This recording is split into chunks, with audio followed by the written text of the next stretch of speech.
자신에게 좋은 일이면서 동시에 조언해주는 사람에게도 좋은 일이며, 자신에게 손실이 되지만 조언해주는 사람에게는 아무런 손실도 생기지 않는 그러한 행동을 하라고 조언하는 사람이 있다. 그런 사람의 조언은 항상 경계하여야 한다. 하지만 주의하여 경계하기가 쉽지 않다.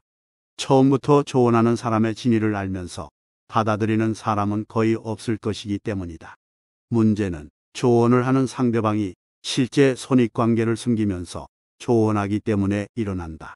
조언을 하는 사람은 중요한 정보를 숨기기 마련이다. 다른 사람이 당신에게 좋은 일이라고 먼저 제안한 일은 언제나 당신이 아니라 그 사람에게 좋은 일이다. 기억해라. 당신에게 조언을 하면서 접근하는 사람은 일단 피하라. 당신에게 무언가를 팔려고 조언하는 척 가장하기 때문이다. 무언가를 팔기 위해 조언하는 것은 기본적으로 윤리적인 행위가 아니다. 본질적으로는 판매하는 사람의 이익을 위한 것이기 때문이다. 사실 무언가를 팔기 위한 조언은 광고라고 봐야 한다. 조언하는 자와 당신이 어떠한 관계도 형성되어 있지 않다면 그들은 자신의 이익을 취한 후 더 이상 당신에게 관심을 두지 않을 것이다. 라틴어 속담 중에는 다음이 있다. 예쁜 사과가 맛이 더 좋은 것은 아니다. 반짝인다고 해서 전부 금은 아니다. 외모를 보고 선입관을 갖지 말라는 뜻이다. 본질적인 목적을 잊어버린 단체에 소속된 사람들은 대부분 이상한 전문 용어를 사용하고 건물의 외관에만 신경을 쓰며 자신들의 외모를 중요시한다.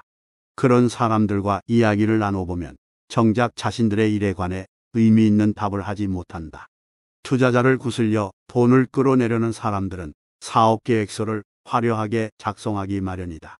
수억의 자산을 가지고 있는 허술한 외모의 사람보다는 고급 승용차에서 내리는 세련된 외모의 사람이 더 부자처럼 보인다. 이들이 무언가를 조언하면서 접근한다면 경계하여야 할 것이다. 조언을 하면서 이익을 취하려는 사람들은 상대방에 따라 다른 방식으로 접근한다. 어리석은 사람들을 목표로 접근한다면 그들은 쉬운 말로 조언하면서 다가갈 것이다. 어리석은 사람도 확신을 가질 수 있을 정도로 구체적이고 명확하게 설명을 한다면 이는 어리석은 사람들을 속이기 위한 방식일 뿐이다. 알아듣기 쉬운 말을 하는 사람일수록 사기꾼일 가능성이 크다. 이전에는 직접 책임을 지고 현실에 참여했던 사람들도 부자가 되고 나면 그런 삶의 방식을 잊어버린다. 직접 무언가를 선택하거나 실행하지 않고 다른 사람들이 제안하는 선택과 조언에 관심을 기울인다. 그러면서 자신의 삶을 불필요하고 복잡하게 만들고 스스로 불행한 길을 찾아간다. 이때 조언을 하는 다른 사람들은 부자가 된 사람들에게 무언가를 팔려고 하는 사람들이다. 이들은 오직 부자들에게 무언가를 팔아서 이익을 취하겠다는 목적만을 가지고 있다. 이들의 조언을 받아들이는 것이 부자들에게 좋지 않지만 문제가 발생하여도 사람들은 부자를 피해자로 인식하지 않는다. 무언가를 팔기 위해 조언하는 사람들은 대부분 부자가 아니며 피해를 당한 사람들은 대부분 부자이기 때문이다. 자신의 선택이 무엇을 의미하는지 제대로 이해하고 선택하는 사람은 많지 않다. 그래서 사람들은 자신에게 무언가를 팔려고 의도적으로 접근하는 이들에게 끌려다니는 경우가 많다. 부자가 됐는데 전보다 스스로 선택할 수 있는 것이 줄었다면 무언가 크게 잘못됐다고 생각하라.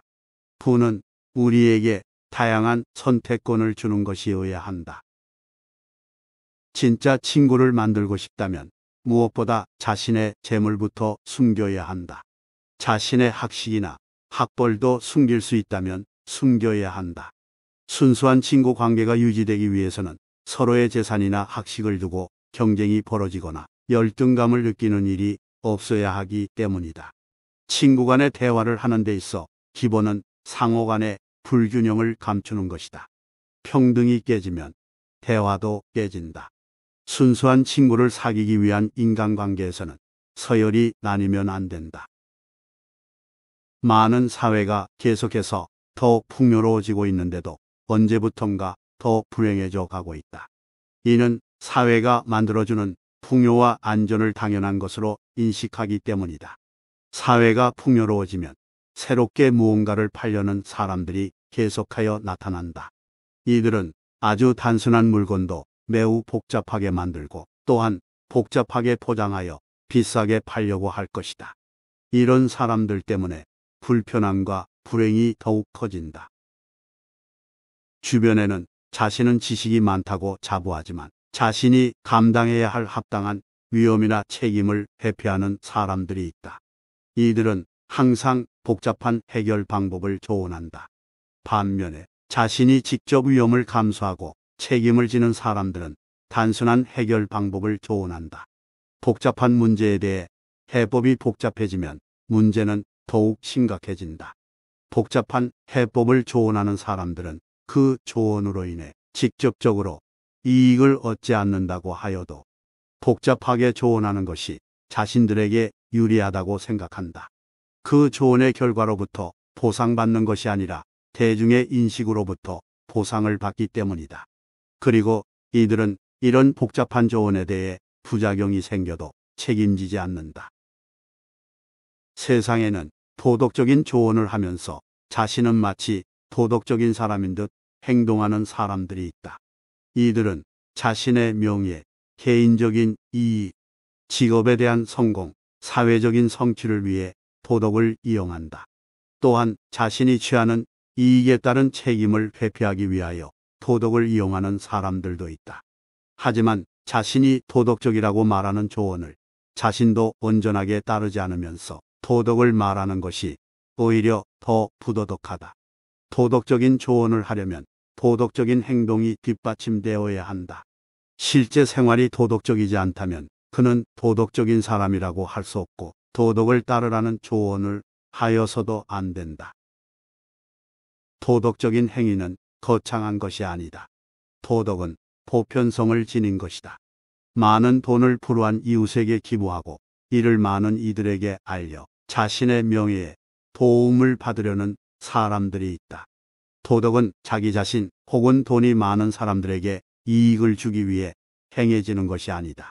다른 사람들에게 무시당하는 사람들, 많은 사람들이 신경 쓰지 않는 사람들에게 도움을 주는 일도 도덕적인 행동이다. 도덕적 행동은 거창할 필요가 없다. 더불어 도덕적 행동 중 가장 가치 있는 것은 남들에게 비난을 받는 도덕적 행동이다. 때로는 도덕적 행동이 드물게 비난을 받는 경우가 있다. 도덕적으로 옳지만 대중의 비난을 받는 경우다. 이를 알지만 도덕적 행동으로 이러한 불편한 상황으로 뛰어드는 것이야말로 최고의 도덕적 행동이다. 이런 선택을 하는 데는 매우 큰 용기가 필요하다. 위험을 무릅쓰고 도전하는 용기는 언제나 최고의 덕이다. 우리에게는 이런 용기 있는 조언을 하는 사람이 필요하다.